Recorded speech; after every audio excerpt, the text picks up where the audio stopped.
Hello and welcome to the Winning in Life podcast. This is David, your friend. I'm here every Wednesday, apart from the Wednesday when we have the Mid Digress show. Now, we've been unpacking the year of increase so far in practical terms. No hype, not just theory, but real applicable growth.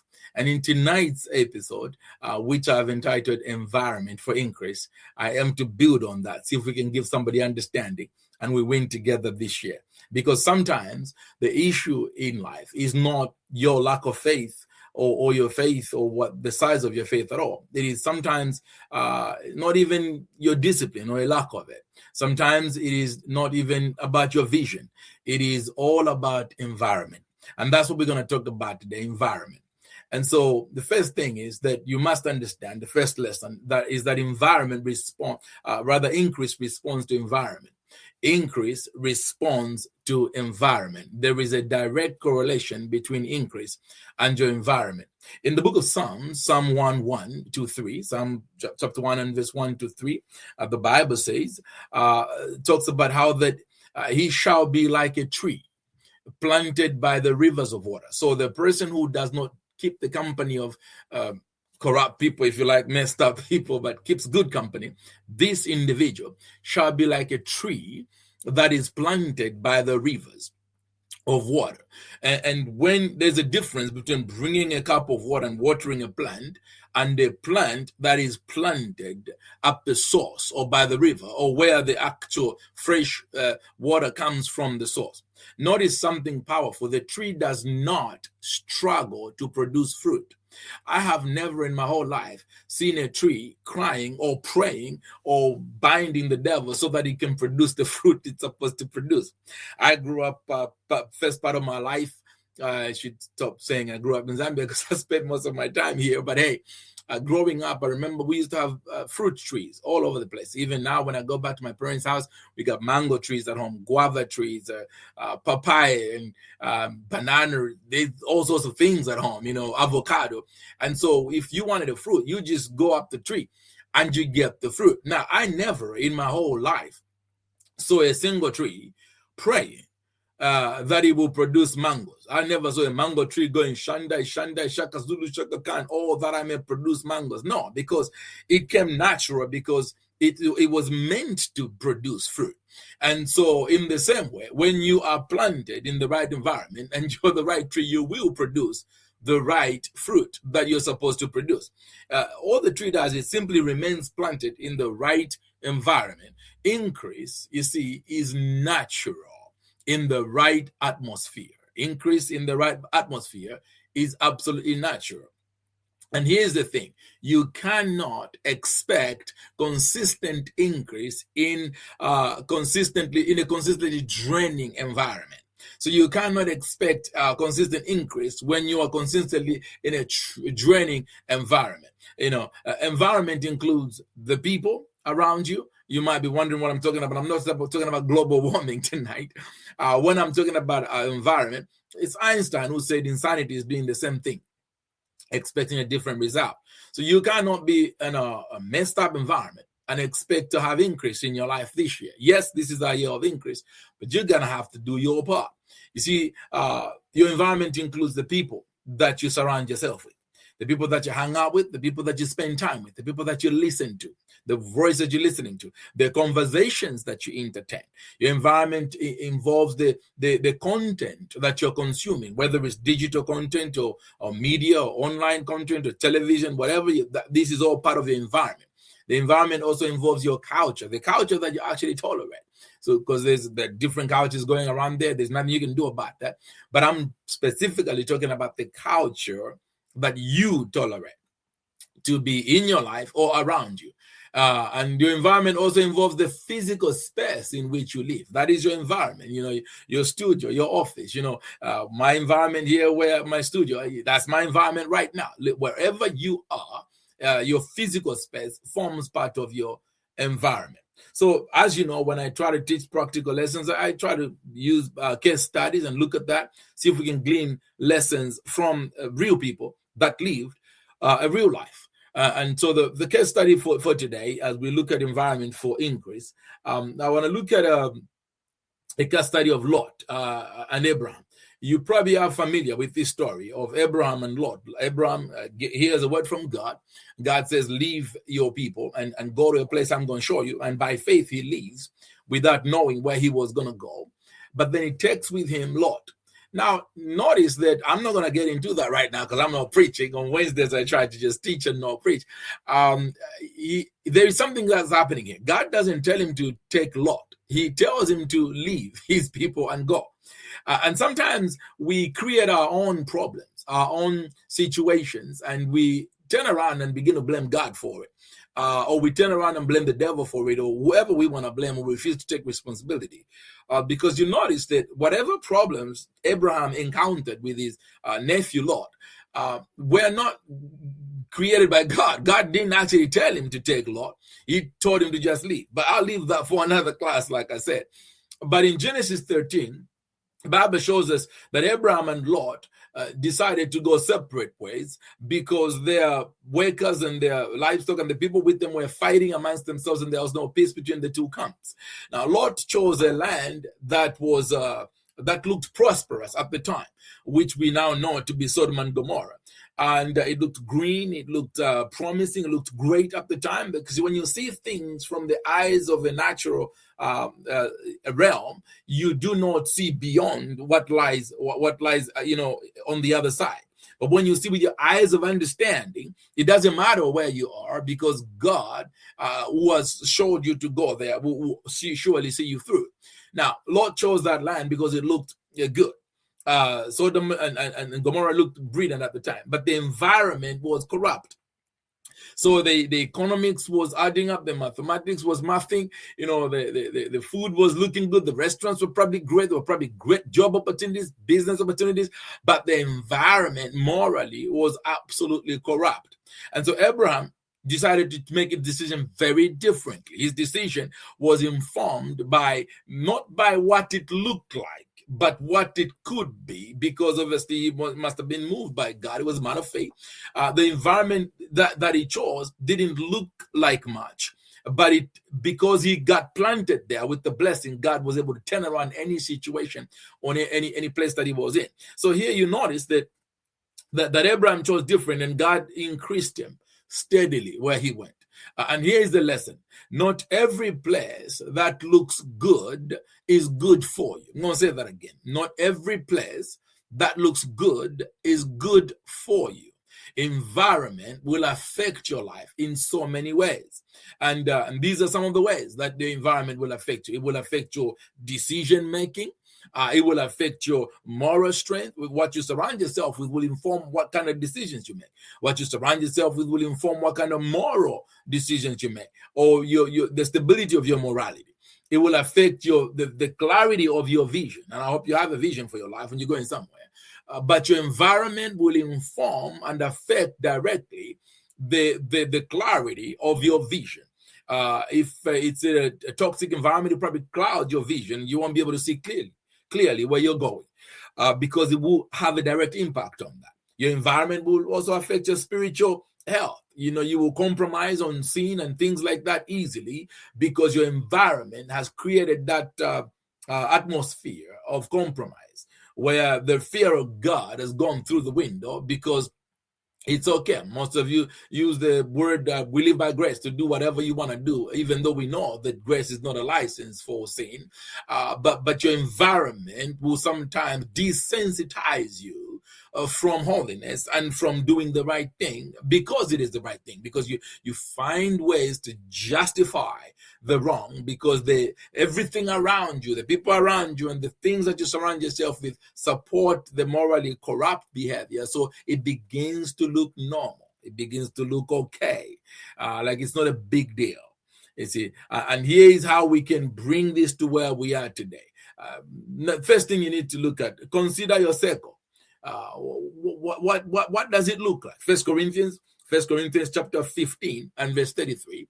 1 Corinthians 15:33 says, evil company corrupts good habits. In other words, if you consistently surround yourself with the same people, there's a saying that says, if you You want to know where you're going to be in the future, just check the people you surround yourself with. And some other people have said that if you want to know what kind of person somebody is, check their friends. Because this is so true. The people you hang out with will ultimately influence your thinking, your decision making, your morality, and your behavior. And ultimately, if you do this long enough, your behavior will affect your habits. And then when this forms into habits, it's now ingrained in your brain and in your system. And this now defines who you become, because your habits will ultimately form the character, the person that you are, your character. And we all know that your character is what will determine what your destiny is going to be like, or where you end up in life. And so your environment is a beginning, but it's not the end of it, because the end of it has got far-reaching consequences in our lives. And so if you surround yourself with, for instance, complainers, negative thinkers, and people who are not disciplined, indisciplined people, it's gonna make increase really hard, because you are literally directly working against yourself. I hope this is helping somebody. I know this is not the kind of message that is like, hey, I'm prophesying money in your pocket, and you're like, yeah, preach, Papa. It's not one of those. This is for serious, mature Christians who really want to grow and understand. The Bible says wisdom is the principal thing. Therefore, get wisdom, and in all you're getting, get understanding. The second aspect that I want to look at is your digital diet. Your digital diet. What are you feeding your mind daily? What are you watching? What are you listening to? What are you looking at? What are you consuming? On these days, the palm of your hand, you have access to pretty much anything and everything. Question is, are you selective, or are you just consuming everything? What are you feeding your mind with? You see, are you busy with fear-based news? Most of the news is bad news. I don't remember the last time there was any good news. In fact, the only time you find any good news is maybe if your football team won a game, but it's still bad news for the other team anyway. News is full of bad news. Take it in small doses. Don't engross yourself in negativity too much, because it will ultimately begin to shape the kind of person that you become. A comparison-driven media, social media. Every day you're looking at this, oh, they're doing better than me. What people portray out there on social media is not the real life. And some of them, where they live and what they portray, totally different pictures. The kind of life they live, especially when they use them filters and all whatever they do, I'll leave that alone. You cannot live your life comparing yourself with what people look like on social media. Set yourself free from that. And so what you're consuming really matters. Are you interested in gossip? Are you one of those looking for the headline, the story? You want to stay away from that. Growth, truth, wisdom, that's what you're looking for. This is the kind of environment that will take you to your wealthy place, that will increase you more and more.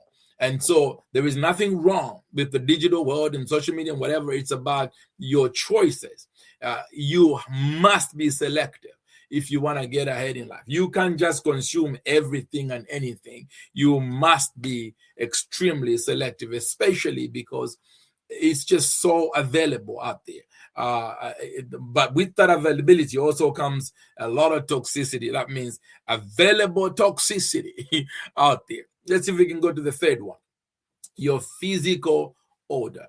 So cluttered spaces create cluttered thinking. I'm going to say that again. Cluttered spaces create cluttered thinking. Order increases clarity. If you have order, you have more clarity. When there is chaos, you don't even think straight. You don't think right. See, small improvements in your environment often unlock large improvements in your productivity. Sometimes just do a little cleanup somewhere, maybe your desk, maybe your living room, or wherever you spend most of your time. Do a little cleanup and you will see big changes happening in how productive you will become, because there will be less distractions around you, because you can focus more, you can focus better when you clean up your environment, the environment around you. Let's see if we can break this down a bit further. In this part, I want to see if we can look at how you can intentionally curate your environment. How can, David, you're saying about environment, that sounds great, and I want to do that, but how can I curate my environment. And some of us have this tendency of blaming everybody for everything, and we never take responsibility, to the point that we say, oh, I'm like this because of this. I'm like this because I grew up like this. I'm like this because of what they did to me. I'm like this because of which school I went to or which school I didn't go to, and all these kind of things. But what I want to do today is I want to see if we can bring that to yourself. See if you can take responsibility. And when you do that, you will begin to see a shift. You see, every time you negate to take ownership of your actions or your decisions, you rob yourself of the power to change your situation. Because what you're saying is, it is not me that did this to me, therefore I am not the one who can reverse this. So you are expecting them, or whoever them are, to reverse what is going on with you. But if you take responsibility and you say, look, this is me, and even if it's somebody else who did it to you, you said you're honest to yourself and you say, I allowed it, I accepted it by virtue of letting it happen to me. Now, some things that happened to you, I know you didn't let them happen, you didn't allow them, but even then you turn around and you say, it happened to me, but I refuse to let it define my life. I refuse to let it give me a space in a little corner where I'm going to sit for the rest of my life. And my prayer for you, if you have been a victim of any kind of abuse or neglect, is that God will bring healing to you, and that He will help you understand that it is not your abusers that will come back to rescue you. That's what I'm trying to say here. Take responsibility for your life and say, yes, they did this to me, but now it's my turn to drive my own life towards my destiny. And with God's help, I can do this. So let's see how you can curate your environment. Okay. So ask yourself this as we get into this one.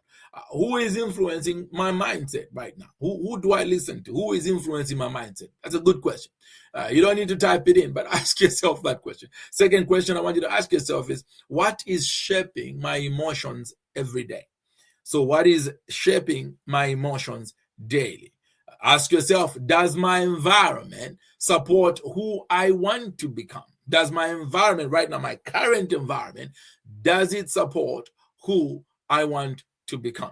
When you answer those questions, you've already started curating your environment, because these are questions that will unlock the answers that will propel you to your destiny. Because after you ask these questions, then you move into the next segment, which is practical steps that you can take to mitigate this or change your environment altogether. I believe with all my heart that you don't have to end up how you were born or how you were raised. You can change your life forever. This is why I'm a big supporter, promoter, teacher, lecturer, whatever you can put bracket in there, of promoter of neuroplasticity. I run transformational thinking summits because of that. I've written extensively in that area because neuroplasticity, the brain's ability to adapt, to heal, to recreate, and to create, and to basically rectify something that may have gone wrong. Because a long time ago we thought that how you're born is how you're gonna die forever, and so you've heard phrases like people don't change, you can't change your leopard skin and all that kind of stuff. That is not true anymore. You can change your life by changing your thinking, and that changes your decisions, and that changes how you move in life, that changes how you act, and that changes your whole behavior, which ultimately changes the kind of habits that you form. These habits will then change your character, and your character will go ahead to define a new destiny for you. And so after you ask yourself those questions about yourself, now you need to begin to do this. Number one, audit your cycle. Take a friend or whatever, if frenemy, acquaintance, audit, and ask yourself, who's draining me every day? The different types of drains. It could be emotional drain, financial drain, whatever it is, draining your peace. But who is draining me on a constant basis? Ask yourself and begin to look at these things. Ask yourself, who sharpens me? Who, when I interact them, I feel like I want to go. I'm ready to go. Who sharpens me? Spend more time with this and spend less time with the drainers. Okay. And then after this, then do the second thing. So the first thing is take an audit. The second thing is you must clean your mental inputs.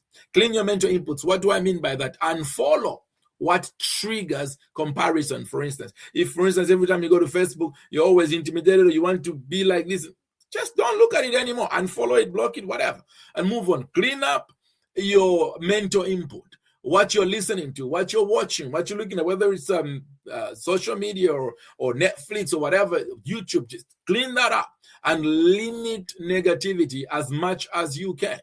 Cut up the junk, cut up the toxic, increase wisdom content instead. It might be boring, it might be less exciting than the gossip, but it will do you good, I promise you. Number 3 thing that we're going to do is improve your physical space.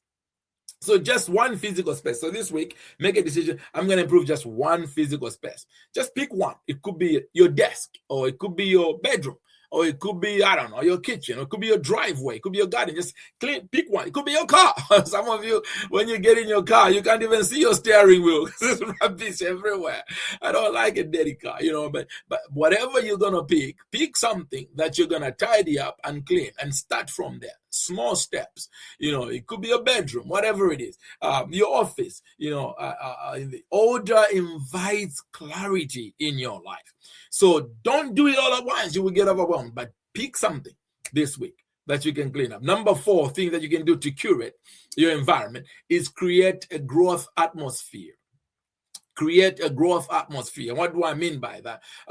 For instance, add a scripture on your wall, or somewhere where you can easily see it. Structure some quiet time in your life. You can't always be in a busy environment, noisy everywhere. Some of you can't stand to be in a quiet place. You always have to have noise. When you're cooking, there's music, there's noise. Even when you're going to sleep, you're still listening to things until you fall asleep. There's noise every time, everywhere. And you have no quiet time. It's not good for you. In fact, it's not even good for your neuroplasticity, because your brain has no chance to recover and to heal and to get better. So you're actually fighting against yourself. Find yourself some quiet times, or curate some quiet times as you curate your environment. And also make some time to learn every week. Learn something new, whether it's a language you're learning or a game of chess or whatever it is. Learn something new. Give yourself the opportunity to grow every day. Even if it's 1 minute, 2 minutes, 3 minutes, do something that will add value to your life. Here is a key truth. You do not rise to your intentions. Listen to this. You do not rise to your intentions, okay? You rise to the level of your environment. I'm going to say that again. You do not rise to your intentions. You rise to the level of your environment. Your environment will determine how much or how far you rise. It is not your intentions. Many of us mean well. We want great things. Nobody wants to fail. I mean, if that's you, you need more help than me. But most of us want to do well. We aim for good things. We want the very best, but our environment keeps dragging us down and is letting us down.